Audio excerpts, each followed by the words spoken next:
Let's see what the gold has done yesterday, what we can expect today, and how the price is behaving on the lower time frames like 4-hour time frame and 1-hour time frame.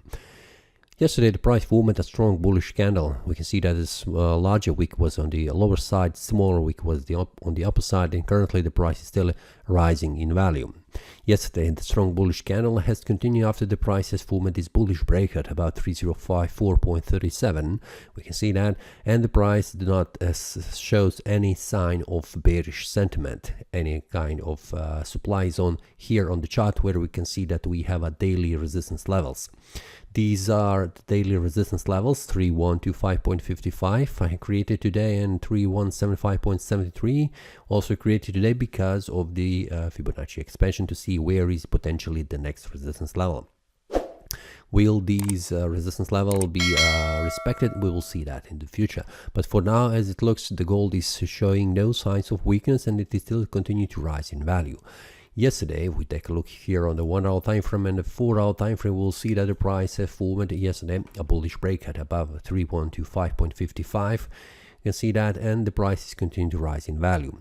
Here are the smaller time frame resistance levels I have put here, just to see will the price respect them, and we'll see will the price respect and make us resistance and the future support levels.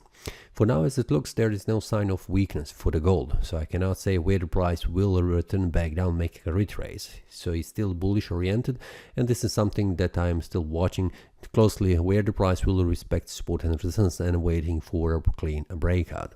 Yesterday there was no clean breakouts because the price was testing new highs, so there is no confirmed support and resistance levels, so I'm staying outside of the market and watching other symbols how the price will behave. But for now, for the gold, I'm letting it to rise in value to see where the price will stop and then bounce and retrace, find support or find the resistance that will be broken. For now, what I can see for the gold, there is no weakness. I'm still open to see the price rising. We can see that 3175.73 is the daily resistance that I'm expecting where the price will try to reach, and we'll see what happens in the following days. If you have any idea where the price could stop, what will be the where will be the highest price level after the price will retrace, where the price will find supply zone sellers that will push the price down, feel free to leave a comment below in the description. For now, I'm bullish oriented and staying outside of the market until I see a proper market structure with a clean support and resistance levels in order to find a clean breakouts for trading. That's all for this week, for this day, sorry. See you tomorrow and happy trading. That is all from today's analysis. I hope you enjoyed. If you have any question, feel free to leave a comment. If you like the analysis, click the like button and subscribe. See you next time and a happy trading.